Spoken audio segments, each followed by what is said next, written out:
Chapter 1. The frozen night wind cut through Elara's coat like knives as she stumbled down the snow-choked alley, her breath misting in ragged clouds. London's East End had never felt so merciless. Winter had descended with a vengeance, turning familiar streets into hostile labyrinths of ice and shadow. She'd been walking for hours, too numb to feel her fingers, too hollow to care about the cold anymore. 3 months since the scandal. 3 months since her name had been dragged through every society paper. Since her fiancé had publicly denounced her for crimes she hadn't committed. Since her family had turned their backs rather than face the shame. The fashionable townhouse, the carefully curated life, all of it gone. Now she lived in a boarding house that smelled of cabbage and despair, taking whatever seamstress work she could find. Tonight, she'd stayed late finishing a rush order, and the walk home had become treacherous. The gaslight seemed dimmer than usual, swallowed by the swirling snow. Elara pulled her threadbare shawl tighter and kept moving,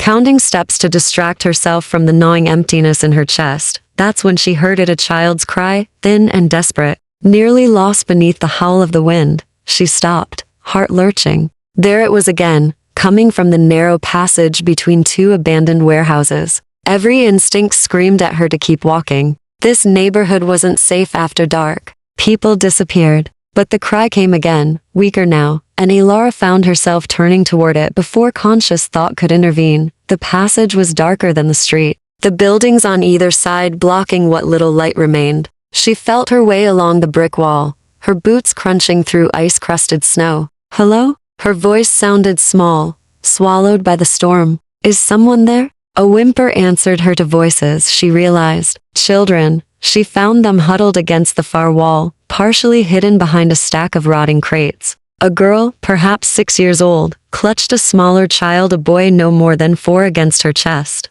Both were blue-lipped and shaking violently, their clothes pitifully inadequate for the killing cold. The girl's eyes were huge and dark, fixed on Elara with a strange and settling intensity. "Oh God!" Elara dropped to her knees beside them, yanking off her coat without thinking. It wasn't much, but it was better than what they had. She wrapped it around both children, pulling them close. "What are you doing out here? Where are your parents?" The girl didn't answer, just kept staring at her with those enormous eyes. The boy was barely conscious, his small body limp and frighteningly cold against Elara's chest. Hypothermia. They were dying. "Come on." Elara tried to lift them both, but her own strength was nearly spent. The girl was surprisingly heavy, and the boy's dead weight made it impossible. Panic clawed at her throat. She couldn't leave them to get help, they'd be dead before she returned. But she couldn't carry them both. "Please," she whispered, "to God, or fate, or anyone listening. Please, I can't let them die." The temperature in the alley dropped so suddenly that Elara's breath froze mid-exhale. The shadows at the passage's mouth rippled. And then he was there, a man who hadn't been there a heartbeat before. Tall, impossibly still, dressed in black that seemed to drink the darkness around him. His face was sharp-featured and pale as carved marble, framed by dark hair that fell to his collar. But it was his eyes that stopped her heart, silver gray, luminous in the dark, fixed on the children with an expression she couldn't read. "Step away from them." His voice was low, cultured, edged with something that made the hair rise on Elara's neck. "They're freezing." She tightened her grip on the children, every survival instinct now screaming warnings. "I'm trying to help them. I know." He moved closer with a predator's grace, each step deliberate. "And you've done admirably. But they're not human children, Miss Thorne. And you're in considerably more danger than you realize." How did he know her name? The girl in her arms shifted, and Elara felt the child's temperature change beneath her hands from ice cold to something else, something wrong. When she looked down, the girl's eyes had gone from brown to silver, reflecting light that wasn't there. Elara's blood turned to ice water. "What dampier?" the man said, as if that explained everything. "Half-breeds. Vampire children abandoned during daylight hours, left to survive the sun's weakness as best they can. The girl will live. The boy." He crouched beside them, his movements fluid and inhuman. "The boy is fading." Vampire. The word didn't make sense, couldn't make sense. But those silver eyes, the impossible cold, the way this man had appeared from nothing. "You're insane." Elara started to back away, dragging the children with her. "No," he caught her wrist with fingers like iron, stopping her without apparent effort. "I'm Lucian Ashford." And these children belong to my house, which means someone will pay dearly for leaving them to die. His eyes found hers, and she so raged there, controlled but absolute. The girl is hardy enough to survive your well-meaning interference. But the boy needs blood, Miss Thorne. Immediately. I don't understand, you don't need to. He released her wrist, but the cold imprint of his fingers remained. You need to choose. Walk away now, forget this happened, and I'll ensure you reach home safely. Or, he glanced at the dying child in her arms. Stay and accept the consequences of witnessing what happens next. Alara looked down at the boy's blue-tinged face, his shallow breathing. Every rational thought told her to run. But she'd already lost everything: her reputation, her future, her faith in the world's basic fairness. What was one more impossible thing? Save him, she whispered. Something flickered in Lucien's eyes, surprise perhaps, or something older and more complicated. He nodded once, then lifted the boy from her arms with surprising gentleness. Then don't scream, Miss Thorne, and don't look away. If you're to walk in this world, you need to understand what we are. He bit his own wrist with fangs that gleamed like ivory daggers, and pressed the welling blood to the child's lips. Alara watched, transfixed and horrified, as the impossible became real. Chapter 2. The price of witness. Boy's lips moved against Lucien's wrist, weak at first, then with growing urgency. Color flooded back into his face, not the healthy pink of human children, but something closer to moonlight on water. His eyes flickered open, revealing the same silver sheen as the girl's, and he made a small sound of contentment. Alara's stomach turned, but she couldn't look away. This was real. Impossible, horrifying real. Enough. Lucien withdrew his wrist, and the punctures sealed themselves before Alara's eyes, leaving only faint white marks that faded as she watched. He set the boy down gently, and the child immediately crawled to his sister, who wrapped protective arms around him. They'll recover now. Lucien rose, turning those unsettling silver eyes on Alara. The girl fed him what little blood she had, kept him alive until I arrived. Clever child. There was approval in his voice, and something else, a weariness that seemed to span centuries. Alara found her voice, though it shook. You're actually a vampire, yes. As are they, after a fashion. He studied her with disconcerting intensity, as if cataloging every tremor, every racing heartbeat. Half human, half vampire, born, not made, rare, and usually unwanted by both worlds. His jaw tightened. These two belonged to House Ashford. Someone left them here deliberately, knowing they couldn't survive daylight or freezing temperatures without help. Why would anyone? Politics. The word was bitter. House Viridian has been pushing territorial boundaries for months, stealing our foundlings, leaving them to die in public places. It sends a message. He glanced at the children, his expression softening almost imperceptibly. They want war. This is how it begins. Alara's legs threatened to give out. She leaned against the wall, her mind struggling to process information that rewrote everything she thought she knew about the world. There are houses, like noble families, precisely like noble families, ancient bloodlines, territories, endless political maneuvering. Lucien moved closer, and she fought the urge to retreat. We've existed alongside humanity for millennia, Miss Thorne, hidden, but never gone. London alone houses 7 major vampire families, each with their own districts, their own rules. He paused. You've stumbled into something far more dangerous than a simple act of charity. The girl chose that moment to speak, her voice surprisingly clear. The man said she'd die if she helped us, but she did anyway. Lucien's gaze sharpened. What man? Tall, pale hair, smelled like old churches. The girl's arms tightened around her brother. He put us here, said a human would find us, try to help, and you'd have to choose: save your foundlings or protect human ignorance. She looked at Alara. He wanted you dead. Ice crawled down Alara's spine. Me specifically? Not you, Lucien said quietly. Any human. Witnesses are complicated. He was still watching her, weighing something. House Viridian knows I enforce the old laws strictly. No unauthorized feeding. No killing for sport. No, exposing our existence to humans who haven't consented to the knowledge. His voice hardened. Whoever finds these children either dies to protect our secret, or I break my own laws to save them. Either outcome weakens my position. So this was a trap. Alara's laugh was brittle. And I walked right into it. You saved 2 dying children. Something shifted in his expression. Respect, perhaps. That matters.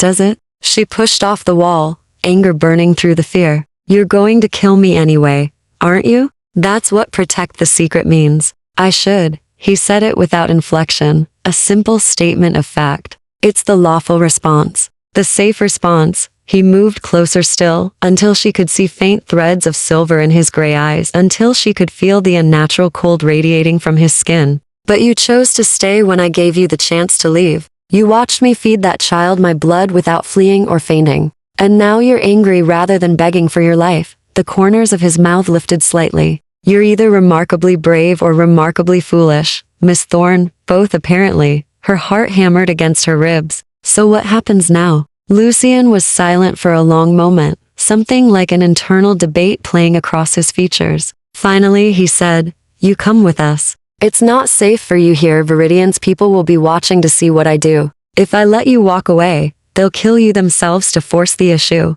And if I come with you, you shelter at Ashford House until I determine how to handle this situation. He turned toward the children. Come, both of you. Can you walk? They nodded, scrambling to their feet with renewed energy. The boy slipped his small hand into Lucian's with complete trust, and something in Alar's chest twisted at the sight. I don't have a choice, do I? She asked. You always have a choice. Lucian's voice was surprisingly gentle. But some choices lead to death, and others to complications. I'm offering you complications, Miss Thorne. Whether that's better or worse remains to be seen. He started toward the alley's mouth, the children following like ducklings. Alara stood frozen for one more heartbeat, weighing her options. Return to her miserable boarding house and likely die at the hands of vampire assassins. Or follow this dangerous, impossible man into a world she didn't understand. Some choice. She grabbed her coat from where it had fallen and hurried after them, her breath misting in the frozen air.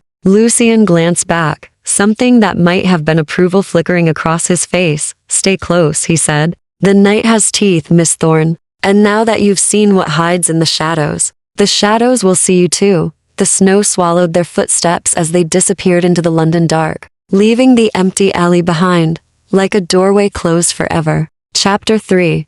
House of Shadows. Ashford House rose from the London fog like something out of a fever dream, a Georgian mansion of dark stone and iron, its windows glowing with warm gaslight that seemed at odds with the cold perfection of its facade. They'd traveled through streets Alara didn't recognize, moving too quickly for normal walking, the world blurring at the edges in a way that made her stomach lurch. Vampire speed, Lucian had said when she'd stumbled. Try not to think about it too much. Now they stood before massive oak doors, carved with symbols she couldn't read, and Alara felt the weight of the building's attention, as if the house itself were watching her. This is your home? Her voice sounded small. For the past 200 years, yes. Lucian pushed open the doors without touching them, and warmth spilled out into the frozen night. Welcome to Ashford House, Miss Thorne. Try not to touch anything. Cursed. She couldn't tell if he was joking. The entrance hall was vast and beautiful in a way that made her chest ache. All dark wood paneling, Persian rugs, and paintings that looked genuinely old. Candelabras lined the walls, their flames steady despite the draft from the open door. But there was something off about the space, something that prickled at the back of her neck. The shadows fell wrong. The silence was too complete. The children need proper rest. A woman appeared at the top of the sweeping staircase, her movements as fluid as Lucian's. She was striking rather than beautiful, sharp cheekbones, auburn hair pinned in an elaborate style, eyes the color of amber. I've prepared the nursery, and sent word to the other foundlings that Marcus and Lily are safe. Thank you, Catherine. Lucian gestured to the children. Go with her. You're safe now. The girl Lily hesitated, looking between Lucian and Alara. What about her? Miss Thorne is my guest, Lucian said. She'll come to no harm under this roof. Catherine's gaze fixed on Alara, sharp and assessing. A human guest. How unprecedented. The words dripped with something between curiosity and disapproval. Shall I prepare the blue room? The east wing. Somewhere with morning sun. Lucian's tone brooked no argument. And Catherine, no one speaks to her without my permission. No feeding, no glamoring, no games. Catherine's eyebrow arched. You're establishing formal protection? For a human? At Lucian's silence, she sighed. As you wish, my lord. Though the house will have questions, she descended the stairs with supernatural grace, collected the children, and disappeared down a shadowed corridor. The boy Marcus looked back once, his silver eyes solemn, before the darkness swallowed them. Alara found herself alone with Lucian in the cavernous hall, suddenly aware of how isolated she was. How completely in his power. "You're frightened." He said it as simple observation, not accusation. Terrified, she admitted. "You're a vampire. This is a house full of vampires. I'm human, mortal, and apparently caught in some kind of political war. I don't understand." She met his eyes, refusing to look away. "So, yes, I'm frightened. But I'm not going to collapse or weep or make this easier for you by being helpless." Something sparked in his expression, interest, or perhaps recognition. "No, I don't imagine you would." He moved to a side table, pouring amber liquid from a crystal decanter. "Brandy, human vintage for human guests. You look like you need it." She did. She took the glass with shaking hands and drank, the burn steadying her. "Why am I really here? You could have killed me in that alley. Or let those children die and avoided this entire complication. I could have." Lucian poured his own glass, but didn't drink, just turned it between his fingers. "But I didn't. Do you want the practical answer or the honest one?" "Both. Practically, you're a witness who can't be allowed to spread knowledge of our existence. Bringing you here keeps you alive and contained while I determine the safest course of action." He set down the glass. "Honestly, you threw yourself between death and two foundling children without hesitation. That kind of courage is rare, and I've spent 3 centuries watching humans choose self-preservation over compassion, so I'm here because I was stupid enough to help? You're here because you were brave enough to care." He stepped closer, and she forced herself not to retreat. "There's a difference, Miss Thorne. One I've learned to value." The candles flickered, casting his face in harsh relief, all sharp angles and ancient eyes. He looked young, perhaps 30 in human years, but carried himself with the weight of centuries. Dangerous, powerful, and watching her with an intensity that made her pulse race. "What happens tomorrow?" she asked. "Tomorrow you rest. Recover from tonight's shocks. I have matters to attend to. Viridian's provocation can't go unanswered." His jaw tightened. "They left those children to die, knowing I'd find them, knowing I'd have to choose between law and mercy. That makes this personal. Will there be war? Perhaps. Or perhaps I'll find a more surgical solution." He took her empty glass, his fingers cold against hers. "But that's not your concern. Your concern is staying alive and staying safe. Which means you remain in this house, under my protection, until I say otherwise. I'm a prisoner then. You're a guest under guard," he corrected. "The distinction matters. You'll have freedom within these walls, the library, the gardens, the common rooms, food, comfort, safety. All I ask is that you don't try to leave. The other houses are watching now. They'll kill you to provoke me. And what do you want from me in return?" The question hung between them, loaded with implications. Lucian's eyes searched hers,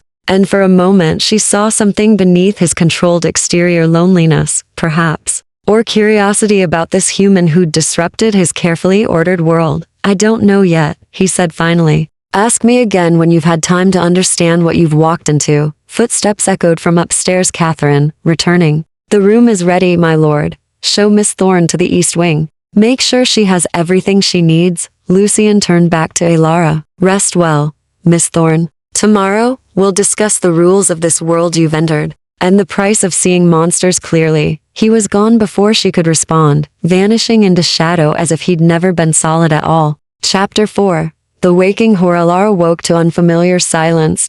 No creaking floorboards from the boarding house. No vendor cries filtering through thin walls. No distant factory bells marking the hours. Just absolute, cushioned quiet, the kind that came from thick walls and wealth and distance from the ordinary world. Sunlight streamed through tall windows, painting the room in shades of gold. The bed she'd slept in was larger than her entire boarding house room, dressed in linens softer than anything she'd owned even before the scandal. A fire burned in the marble fireplace, though she hadn't heard anyone enter to tend it. For one disorienting moment, she wondered if the previous night had been a nightmare born of exhaustion and cold. Then she saw her torn stockings draped over a chair, mud-stained and real, and memory crashed back. Vampire children, silver eyes, Lucian Ashford's impossible speed and casual mention of centuries-old existence. She was in a house of monsters. A knock at the door made her jump. Miss Thorne? I've brought breakfast. Catherine's cultured voice, familiar from last night. Come in. Alara pulled the coverlet higher, suddenly aware she wore only her chemise. Someone had removed her dress while she slept. The thought made her skin crawl. Catherine entered carrying a silver tray, moving with that same unnatural grace. In daylight, she looked more human, color in her cheeks, warmth in her expression, but the amber eyes were still wrong, too bright, too knowing. I took the liberty of having your dress cleaned and mended. Catherine set the tray on a small table near the window. And I've laid out some alternatives, if you'd prefer. We keep human clothing for various purposes. Do you often have human guests? Alara asked carefully. Not in the way you mean. Catherine poured tea with practiced elegance. We have servants, of course, willing ones, who know what we are and choose to serve anyway. But actual guests under formal protection? She smiled slightly. You're the first in my memory. And I've lived here 60 years. 60 years. She looked barely 30. Alara's stomach turned, but she forced herself to approach the table. To act normal in this profoundly abnormal situation. The breakfast was elaborate warm bread, butter, jam, eggs prepared perfectly, fresh fruit that must have cost a fortune in winter. Her mouth watered, despite her fear. Eat, Catherine said gently. Whatever else you are, you're still human. You still need sustenance. She settled into a chair across from Alara, watching with frank curiosity. May I ask you something? Alara bit into bread that tasted like heaven. Can I stop you? Probably not.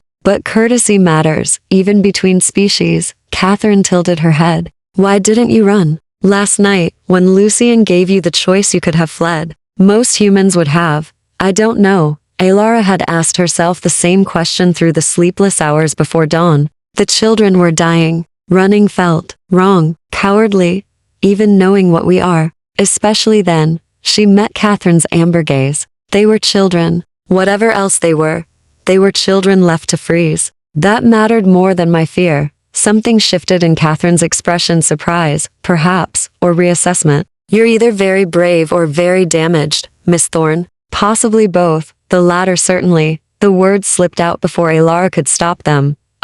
Catherine's smile turned, knowing. I wondered. You have the look, that particular hollowness around the eyes. Someone hurt you badly, didn't they? Recently. Alara's hands tightened on her teacup. That's none of your concern. Perhaps not. But it explains why you'd walk into darkness so willingly. When you have nothing left to lose, danger feels less frightening than emptiness. Catherine rose, moving to the window. I was human once too, you know. A very long time ago. I remember that specific kind of pain. Is that supposed to comfort me? It's supposed to help you understand that we're not mindless monsters. We remember being human. We remember loss. She turned back. Lucien, especially. He's older than most of House Ashford, powerful enough to lead without contest. But he carries his humanity like a wound that never quite heals. Alara thought of the way he'd held the dying boy, the gentleness and hands that could kill without effort. Why are you telling me this?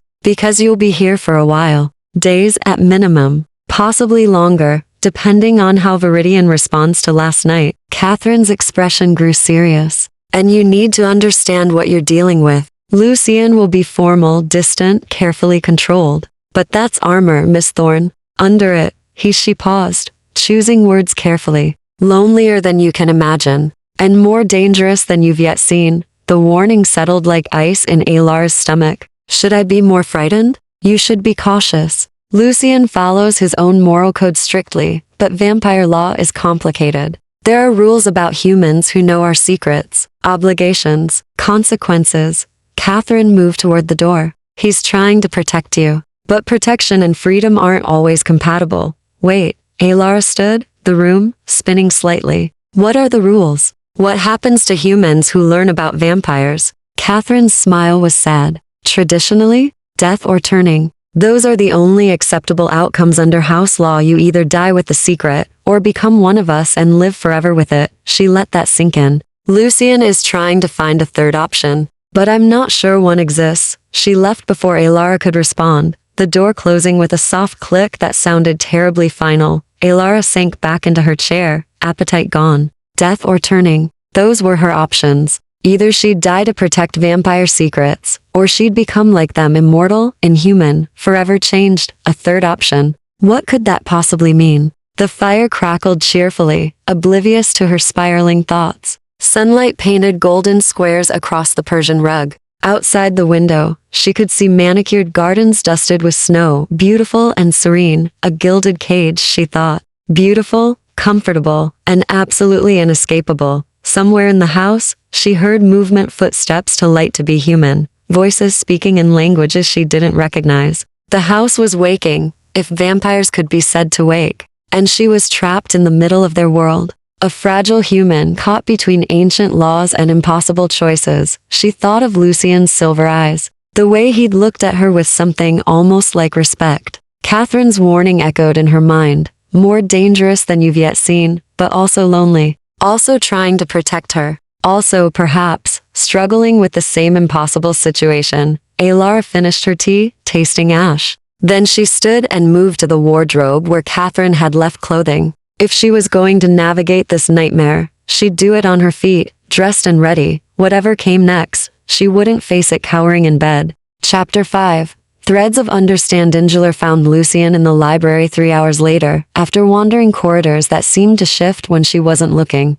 The house was a labyrinth of shadowed halls and locked doors. Portraits of pale aristocrats watching her passage with painted eyes that felt too aware. The library itself was magnificent, floor-to-ceiling shelves groaning with leather-bound volumes, some so old the titles had faded to ghost impressions. Lucien sat at a massive oak desk near the windows, surrounded by papers covered in elegant script and languages she didn't recognize. He'd changed from last night's black into charcoal gray, his dark hair tied back, revealing the sharp architecture of his face. He looked up as she entered, and something flickered in his expression. "Miss Thorne, I trust you slept well?" As well as anyone could, knowing they're trapped in a house of vampires, she remained in the doorway, hand on the frame. "Catherine told me the rules. Death or turning. Those are my options." Catherine talks too much. He set down his pen with precise control. "But yes, traditionally those are the outcomes for humans who learn our secrets. I'm attempting to negotiate an alternative."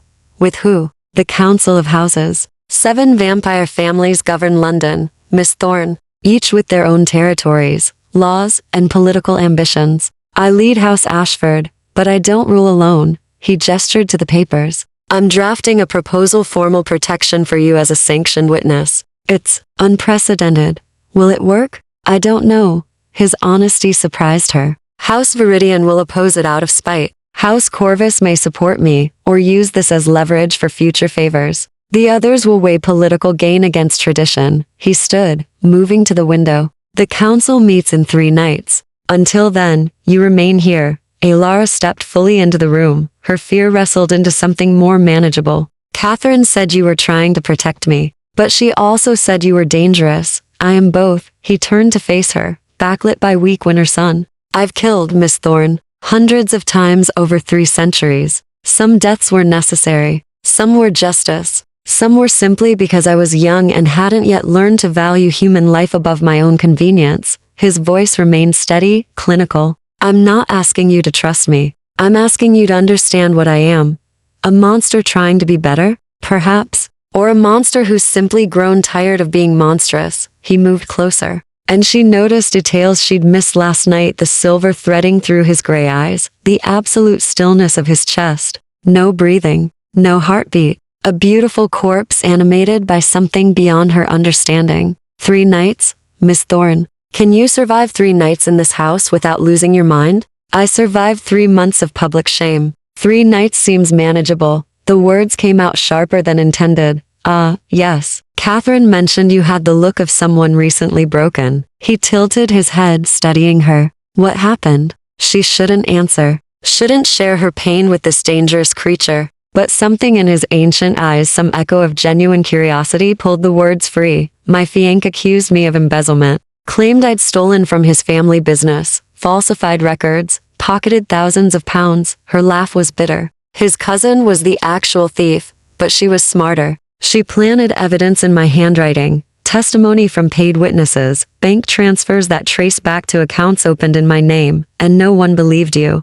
Why would they? I was a merchant's daughter, marrying above my station, easy to paint as ambitious, greedy, willing to lie. She wrapped her arms around herself. The old shame burning fresh. My own family disowned me to save face. My friends vanished overnight. I lost everything: reputation, home, future. All based on lies I couldn't disprove. Lucien was quiet for a long moment. When he spoke, his voice carried unexpected gentleness. I've lived long enough to recognize injustice, Miss Thorne. For what it's worth, I believe you. The simple statement cracked something in her chest. You don't even know me.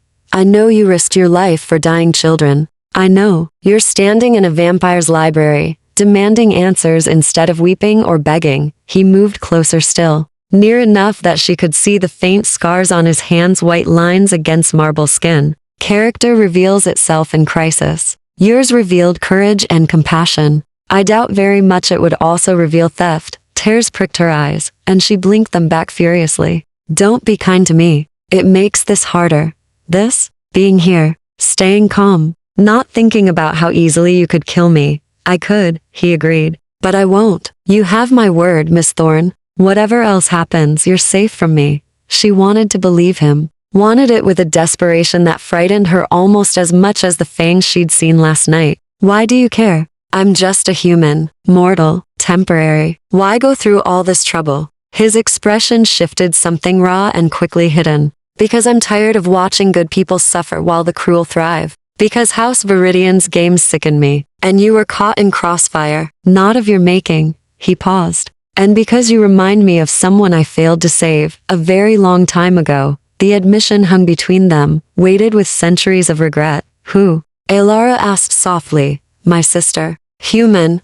When I was still human. She trusted the wrong person, believed lies, was destroyed by scandal. She didn't deserve. His jaw tightened. I was turned 3 months after her death. Never got to avenge her. Never got to tell her I believed her innocence. He met Elara's eyes. So yes, Miss Thorne, I care. Perhaps for selfish reasons, but I care nonetheless. Understanding bloomed like pain in her chest. He saw his sister in her, the same betrayal, the same undeserved ruin. This protection wasn't just strategy. It was penance. I'm not her, Elara said gently. No, you're stronger. She gave up, in the end, drowned herself in the Thames rather than face the shame. His voice went flat. You're still fighting, barely, but still. He smiled slightly, and it transformed his face, made him look almost human, almost young. That matters, Miss Thorne, more than you know. A bell chimed somewhere in the house, deep, resonant, wrong. Lucien's expression shifted instantly to alert wariness. What is it? Elara asked. A visitor. Unexpected.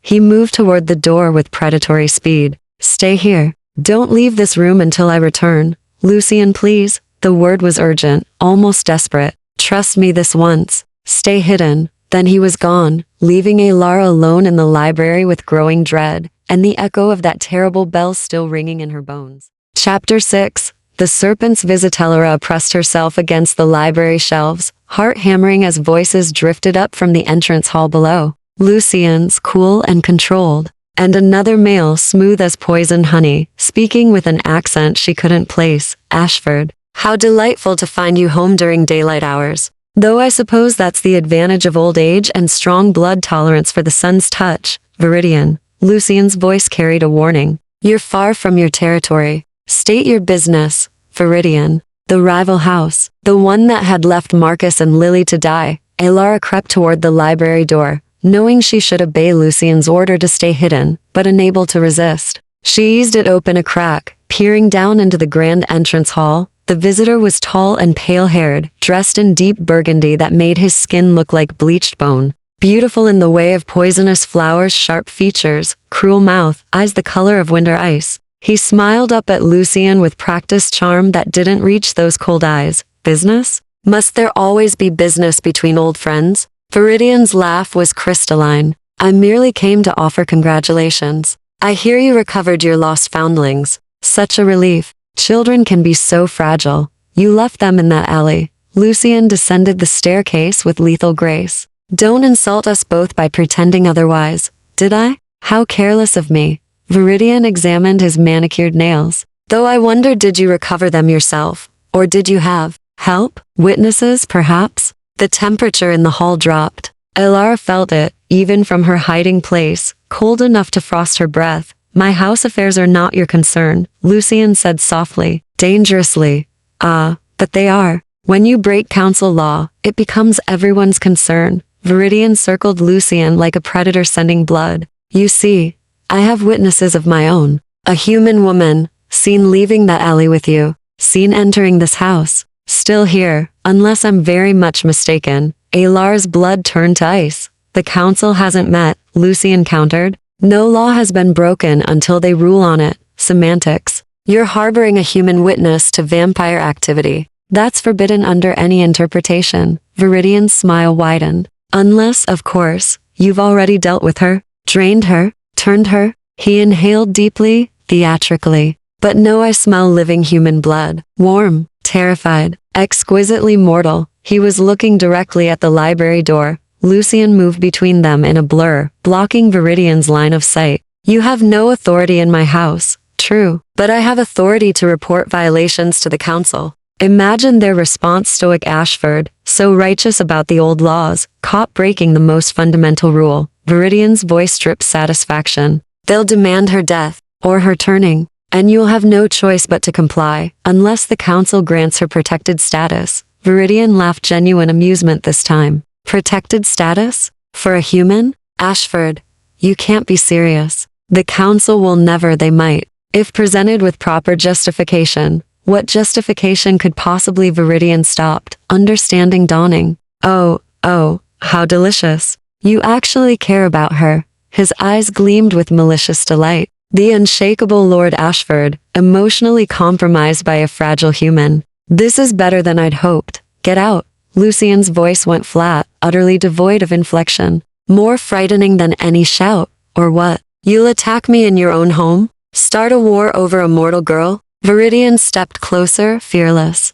I don't think you will, Ashford. You're too controlled, too bound by your precious honor. He paused at the door. But I'll leave you with a thought. The council meets in 3 nights. That's 3 nights for her scent to spread through London. 3 nights for other houses to wonder what makes her special. 3 nights for accidents to happen. Touch her, and I'll declare blood feud. The words fell like stones into dark water. Even Alara, ignorant of vampire politics, understood the weight of that threat. Viridian's expression flickered surprise, then calculation. You'd risk everything for one human? That's not strategy, Ashford. That's weakness. Consider it a promise. Lucian opened the door, cold air rushing in. Now leave. Before I forget the laws about killing on neutral ground. For a moment, Viridian looked ready to push further. Then he smiled, sharp and satisfied, and swept out into the morning light. 3 nights, Ashford. Let's see if your human survives them. The door slammed. Silence crashed down like a physical weight. Lucian stood motionless for a long moment, his back to the staircase.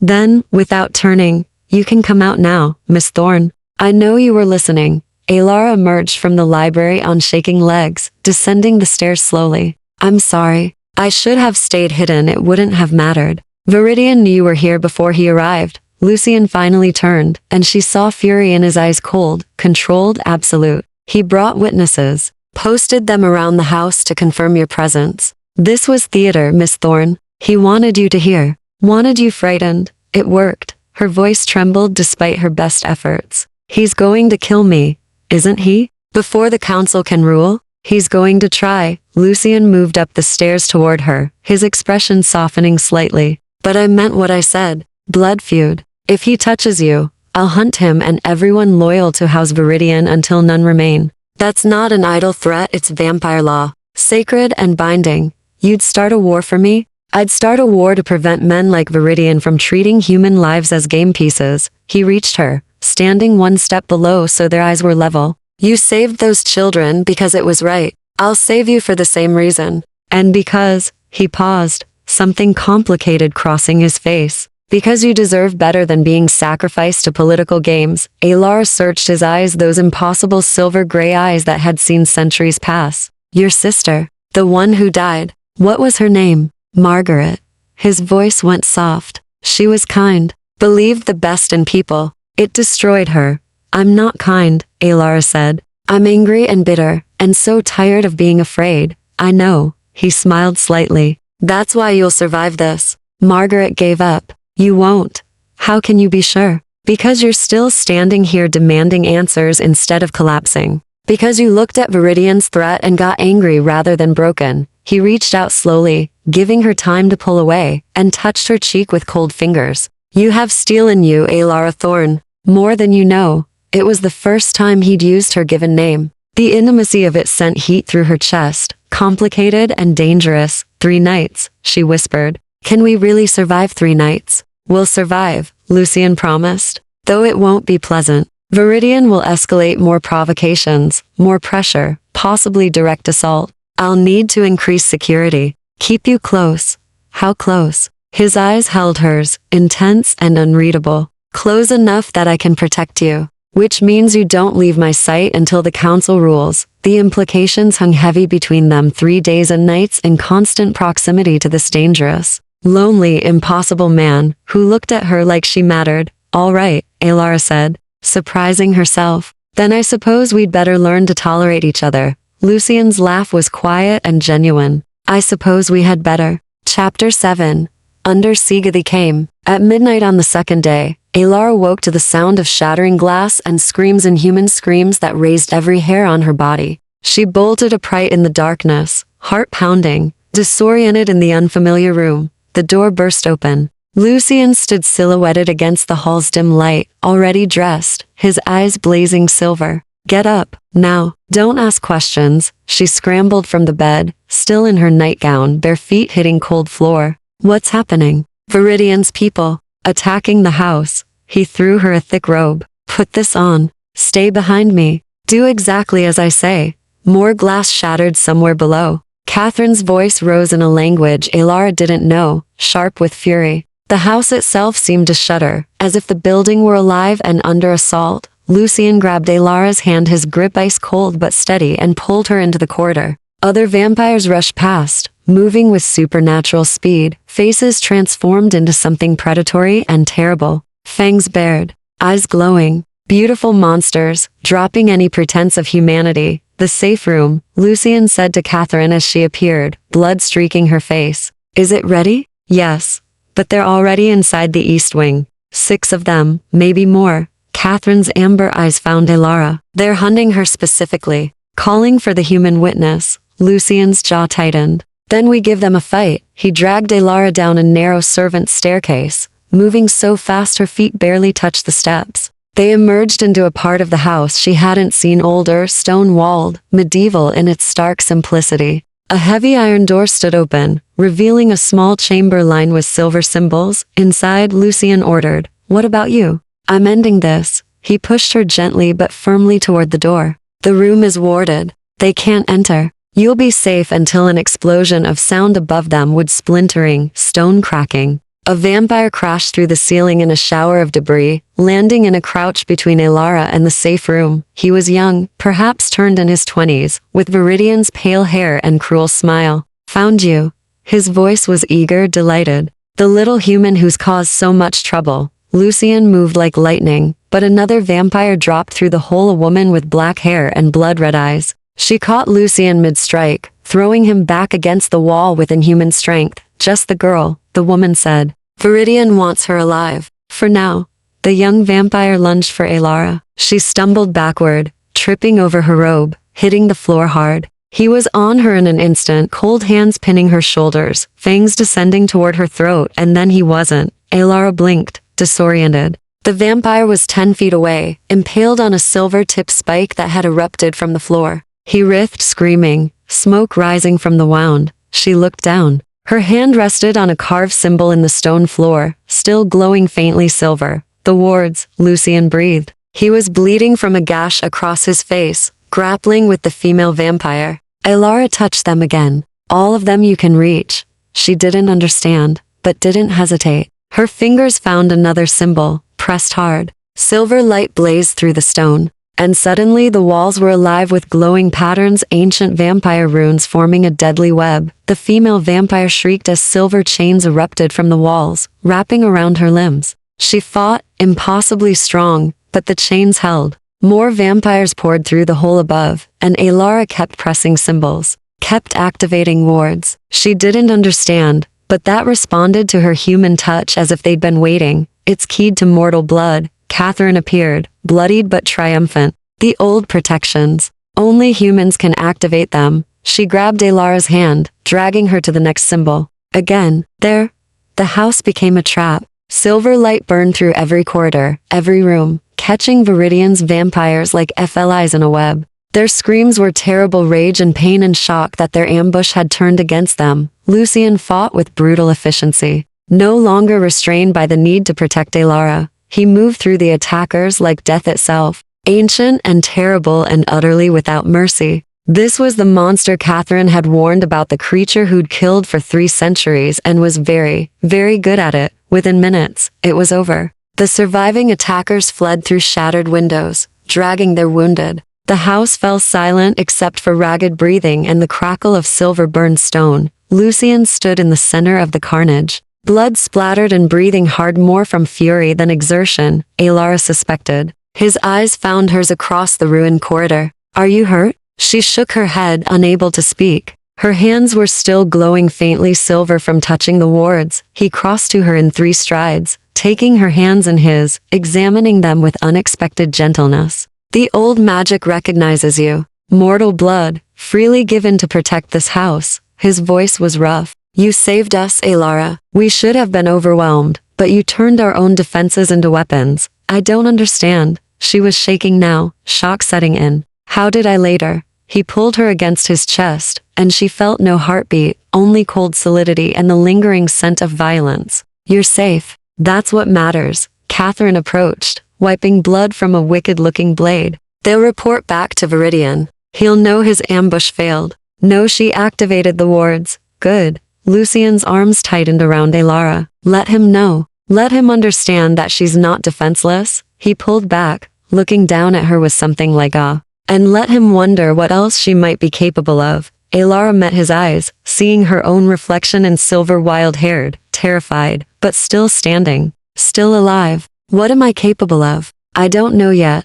Lucian's thumb brushed across her knuckles, over the fading silver glow. "But I suspect we're all about to find out." Above them, through the broken ceiling, dawn was bleeding across the sky. The house groaned, settling, damaged but intact. Alara looked at the destruction around them, at the vampires who'd defended her, at Lucian, who'd fought like a demon to keep her alive, at her own hands, still tingling with ancient magic. She'd walked into this world by accident, chosen compassion over safety, and somehow become part of something far larger than herself. "The council meets tomorrow night," Catherine said quietly. "I know." Lucian was still looking at Alara, his expression unreadable. "And after tonight they'll have questions. About her. About what she is. What am I?" Alara whispered. "Unexpected," Lucian said softly. "And possibly the only thing standing between this city and war." The weight of that settled over her like a cloak, heavy, terrifying, and somehow right. She'd spent 3 months as a victim, powerless and broken. But here, in this impossible house, with these impossible creatures, she'd found something she'd thought lost forever. Purpose, agency, the ability to matter again. "Then we'd better make sure the council listens," she said. Surprised by the steadiness in her voice, Lucian smiled, fierce and proud and grateful. "Yes, we had better." Chapter 8. The weight of Dawn's aftermath was quiet in the way of battlefields exhausted, fragile, heavy with things unsaid. Alara sat in Lucian's private study, wrapped in a blanket, despite the roaring fire. Her hands still trembled when she looked at them, remembering the silver light that had poured through her touch. Catherine had explained the basics. The house's wards were ancient, blood magic from when vampires and humans had forged alliances instead of hiding from each other. Only mortal hands could activate them, a failsafe against vampire-on-vampire violence within protected walls. "You should never have needed to use them," Lucian said from the window. He'd changed clothes, washed away the blood, but tension still carved lines around his mouth. This house was supposed to be sanctuary, neutral ground. Viridian violated every law by attacking here. Will the council punish him? They should.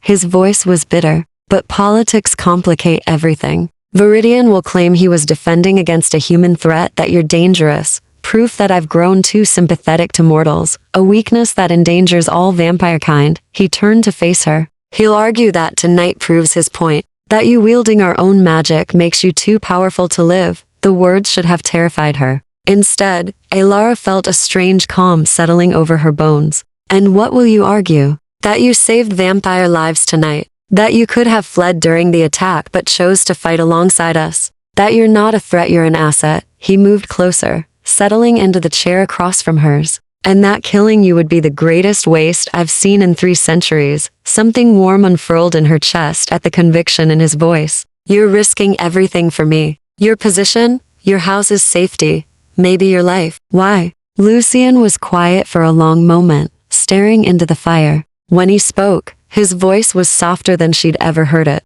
I told you about Margaret, my sister, but I didn't tell you everything. He leaned forward, elbows on his knees. After she died, I blamed myself. I'd been too focused on my own ambitions, too caught up in business and social climbing. I barely noticed when she started withdrawing, when the accusations began circling. By the time I paid attention, it was too late. Lucien let me finish. His eyes found hers gray and silver and achingly honest. I was turned 3 months later, attacked in an alley, drained, left for dead. I woke up a monster. And for years, decades, I was angry, cruel. I killed without thought because everything human in me had died with Margaret. He paused. It took a century to remember why being human had mattered. Another century to build something resembling honor. And now, he gestured helplessly. Now you appear, brave and broken, and so painfully alive. And I see a chance to be what I failed to be for her. I'm not your redemption, Alara said gently. No, you're your own person. With your own strength, he smiled sadly.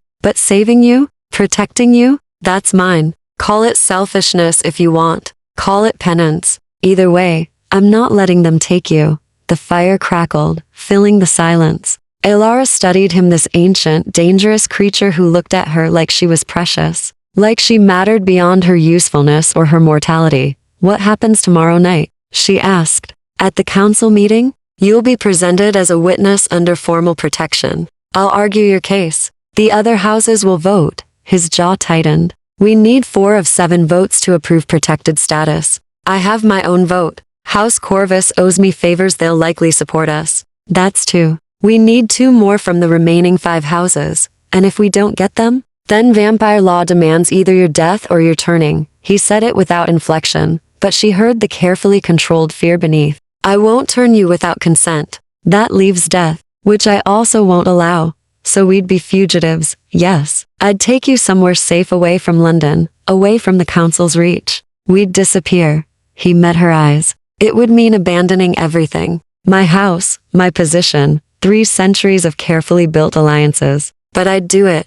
Alara, without hesitation. The declaration hung between them, weighted with implications she wasn't ready to examine. You barely know me. I know enough. He leaned back, something like resignation in his posture. I know you're fierce and principled. I know you chose compassion when cruelty would have been safer. I know you activated ancient magic tonight through sheer force of will and terror. His voice softened. And I know that when I look at you, I feel something I haven't felt in centuries. Hope, maybe. Or the memory of what it meant to be human. Alara's breath caught. Lucien, a knock at the door interrupted her. Catherine entered without waiting for permission, her expression grave. We have a problem.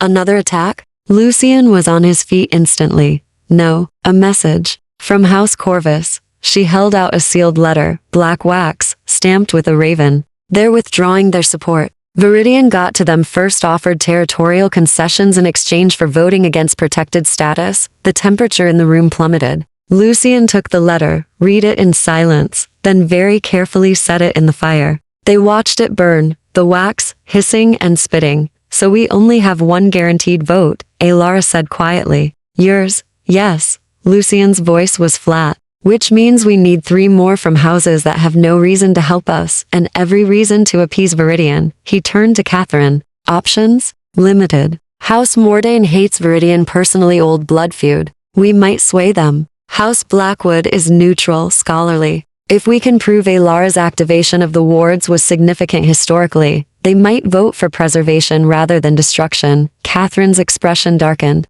The others, Sterling, Graves, and Laurent, will vote however benefits them most. We'd need leverage, information, something they want more than Viridian's favor. Then we find it. Lucien's voice turned hard, strategic. We have until tomorrow night. Catherine, pull every favor we're owed. Find dirt on Sterling and Graves if possible. I'll approach Mordain personally appeal to their hatred of Viridian. And Laurent? Catherine asked. Laurent is old. Ancient, even by our standards. They care about vampire lore, lost magic, the old ways. He looked at Alara. We show them what you did tonight. Prove that human-vampire cooperation isn't just possible, it's powerful. Alara stood, letting the blanket fall. You want to use me as evidence. I want to show them the truth. Lucien moved closer. That you're not a threat to be eliminated. You're proof that the old alliances could work again. That we don't have to hide from humanity or rule through fear. That's a lot of weight to put on one traumatized seamstress. You're not just a seamstress anymore. His eyes held hers. You're the woman who saved 2 vampire children without hesitation. Who activated magic most vampires thought was myth. Who stood in this house during an attack and fought instead of fleeing. He took her hands, cold against her warmth. You're extraordinary, Alara Thorne. Let me prove it to them. She looked down at their joined hands, mortal and immortal, warm and cold, fragile and eternal. Every logical thought screamed at her to run, to reject this madness, to choose survival over principle. But she'd been running for 3 months. Running from scandal, from pain, from the ruins of her old life. And it had left her hollow. Here, impossibly, she felt alive again. All right, she said. Show them what we can be together. Lucien's smile was brilliant and brief. Then we have work to do. One day to change centuries of vampire law. He squeezed her hands once, then released them. Catherine, gather the evidence from tonight's attack. I want documentation of every treaty Viridian violated. Already done. Good. Send word to House Mordain that I request audience tonight. Formal. Binding. He looked at Alara. And you rest. Tomorrow you'll stand before the most powerful vampires in London and convince them you deserve to live. You'll need your strength. She should have been terrified. Instead, she felt focused. Clear. I won't let you down. I know, Lucien said softly. That's never been in question. Chapter 9. The Council of Ninth Council Chamber existed beneath London itself, carved from living rock in an age when the city above was still marshland and forest. Alara descended the stone stairs on Lucien's arm, her heart thundering against her ribs. Her borrowed gown deep emerald silk that Catherine had insisted upon whispering against the steps. Breathe, Lucien murmured. They can hear your heartbeat. Don't give them the satisfaction of knowing how frightened you are. I'm terrified. Good. Fear will keep you sharp. His hand tightened on hers. Remember, speak only when addressed directly. Be honest, but not foolish. And if anyone tries to glamour you, look at me. My blood in the wards tied you to House Ashford. It offers some protection. They reached the bottom. Massive doors stood open, revealing a circular chamber lit by hundreds of candles. 7 stone thrones ringed the space, each occupied by a figure of terrible beauty and power. The air itself felt heavy, thick with centuries of magic and spilled blood. Lucien led her to the chamber's center, where a simple wooden chair waited deliberately humble against the grandeur surrounding it. Sit, he said quietly, and trust me. She sat. Lucien moved to his throne carved with ravens and ash trees and settled into it with the casual authority of someone who'd ruled for lifetimes. The other council members watched with varied expressions: curiosity, contempt, hunger. Calculation. We convene, said a woman from the largest throne, bone white and ancient, her hair like spun silver, her eyes black as pitch. House Laurent presiding. Lord Ashford has petitioned for unprecedented action, formal protection for a human witness. Let the matter be heard. Lucien stood. 3 nights passed. I discovered 2 damper children abandoned in the East End, left to freeze. A human woman found them first, Alara Thorne. She saved their lives, witnessing vampire activity in the process. I bring her before this council to request protected status under the old laws. The old laws demand death or turning for human witnesses.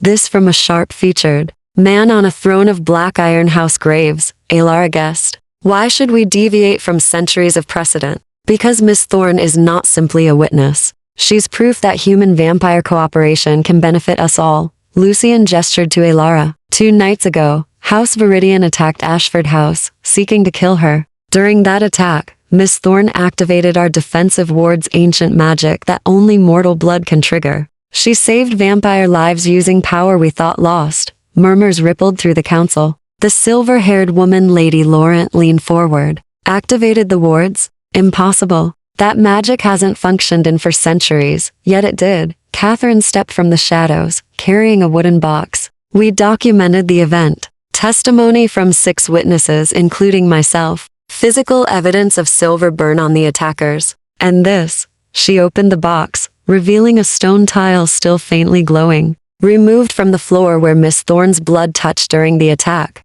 It still resonates with her essence. Lady Laurent descended from her throne, examining the stone with ancient eyes. Extraordinary. She looked at Elara. Child, how did you activate magic you didn't know existed? Elara stood on shaking legs. I don't know, my lady. Lord Ashford told me to touch the symbols. I did. They responded. Just like that? No ritual? No incantation? No, my lady. I was frightened. I wanted to help. The magic. It felt like it was waiting. Like it wanted to be used. Laurent's expression shifted, something between wonder and hunger. The old alliances were built on willing cooperation. Human and vampire, working in concert. The magic only answered to genuine intent freely given. She circled Elara slowly. You chose to help vampires, knowing what we are. Why? Because people were dying. Children were dying. Elara's voice steadied. Whatever you are, that mattered more than my fear. And yet fear is the foundation of human-vampire relations, said a dark-skinned man from a throne of twisted silver house Mordain. We rule through terror. We hide through deception. This girl threatens that order simply by existing. She threatens Viridian's order, Lucian countered, which is why he tried to kill her. The foundlings she saved were deliberately placed as bait to force me to choose between law and mercy. Viridian wanted to weaken House Ashford, destabilize the council. He cares nothing for tradition, only power. He's not here to defend himself, noted a beautiful blonde woman, House Sterling. Convenient. He's not here because he violated sanctuary law by attacking my house. Lucian's voice went cold. An act that should demand his immediate execution. Yet I notice the council has taken no action. Tension crackled through the chamber. Lady Laurent returned to her throne. Lord Viridian claims the attack was defensive, that harboring a human witness represented clear danger to vampire. Secrecy.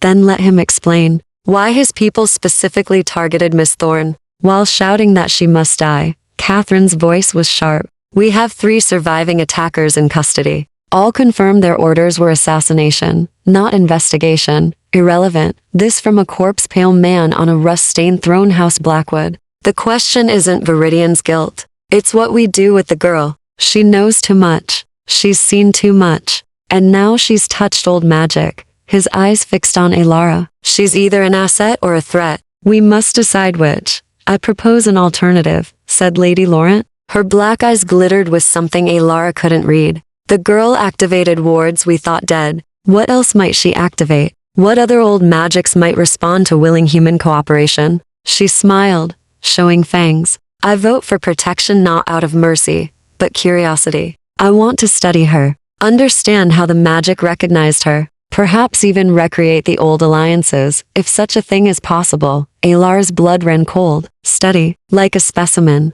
like an object. She's not a laboratory curiosity, Lucian said flatly. No, she's potentially the key to powers we've lost. Laurent's voice hardened. I vote protection with conditions. She remains under house supervision, yours, Ashford, since you've claimed her. She submits to magical examination. And if she proves dangerous or unstable, the protection is revoked. Immediately. House Mordain seconds, with the same conditions. Mordain's expression was calculating. Anything that weakens Viridian amuses me. And the old magics are worth preserving. To votes. They needed to more. House Blackwood votes approval, the pale man said slowly. For scholarship's sake. The wards are historically significant. Understanding them could revolutionize our defensive capabilities. 3 votes. 1 more. The remaining houses Sterling, Graves, and Corvus exchanged glances. Elara watched political calculation play across their faces, saw them weighing alliances against benefits, safety against opportunity. Finally, Sterling spoke. House Sterling abstains. The girl poses neither threat nor advantage sufficient to merit our involvement. House Corvus abstains, said a man. Elara hadn't noticed forgettable features. Gray clothing. We've already declared our position. All eyes turned to House Graves. The sharp-featured man studied Alara with unsettling intensity. You ruined my daughter, he said quietly. 3 months ago. The embezzlement scandal that destroyed your reputation? My daughter orchestrated it, stole from my house's businesses and framed you to cover her tracks. Alara's world tilted. What? I discovered her crime 2 weeks ago. Found the evidence she'd planted, the witnesses she'd bribed. Graves' smile was bitter. I've been searching for you ever since. To offer restitution, perhaps even justice. He leaned forward. And now you appear here, asking for protection you've already earned through suffering my family caused. He paused. House Graves votes approval. With apologies for wrongs you didn't deserve, the chamber erupted. 4 votes exactly what they needed. Lady Lawrence's voice cut through the chaos. The motion carries. Alara Thorne is granted protected status as sanctioned witness. House Ashford maintains custody and responsibility. Violations of her protection will be treated as acts of war. She looked at Viridian's empty throne. Let the absent lord be so informed. Lucian was beside Alara in a heartbeat, his hand on her shoulder anchoring, steadying. It's done, he whispered. You're safe, but Alara barely heard him. She was staring at Lord Graves, at the man whose daughter had destroyed her life, who'd just voted to save it. Why? She breathed.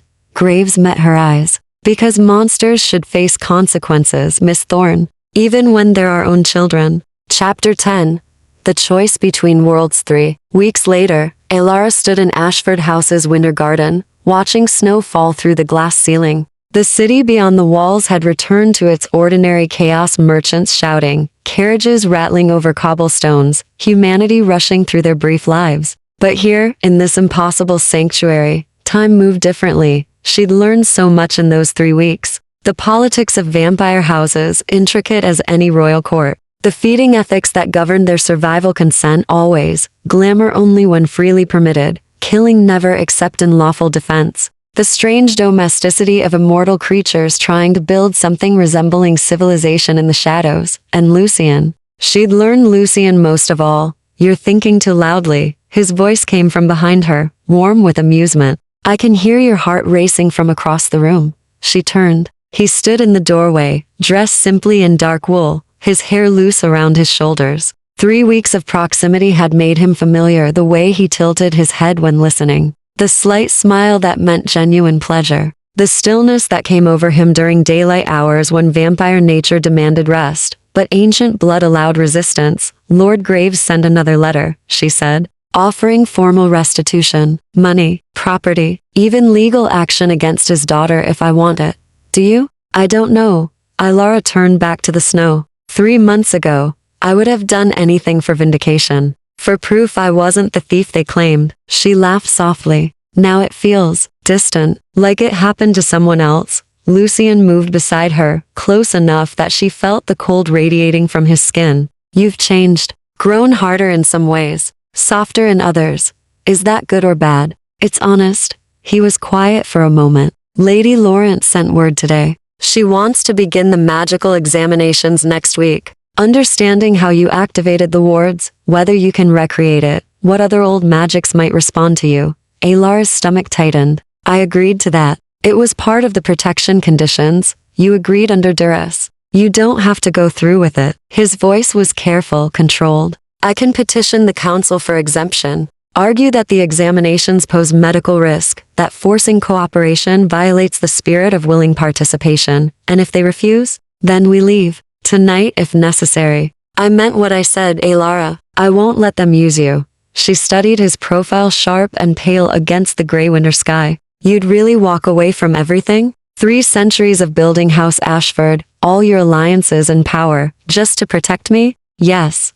No hesitation. No doubt. I've had 3 centuries of power and politics. They've made me strategic and careful and very, very alone. He turned to face her fully. These 3 weeks with you have been the most alive I've felt since I was human. I'm not giving that up. Not for the council, not for tradition, not for anything. The declaration hung between them, heavy with unspoken implications. Alara's breath caught. Lucian, I'm not asking you to feel the same, he said quickly. I know what I am. I know I'm cold and dangerous and fundamentally not human anymore. But I need you to understand what you've become to me. not redemption, not my sister's replacement, just you, Elara, the woman who chose bravery over safety and somehow made me believe in possibility again. Her heart hammered against her ribs. What are you saying? I'm saying you have a choice. He took her hands, always so cold, but she'd learned to find comfort in that chill. You can submit to Lawrence examinations,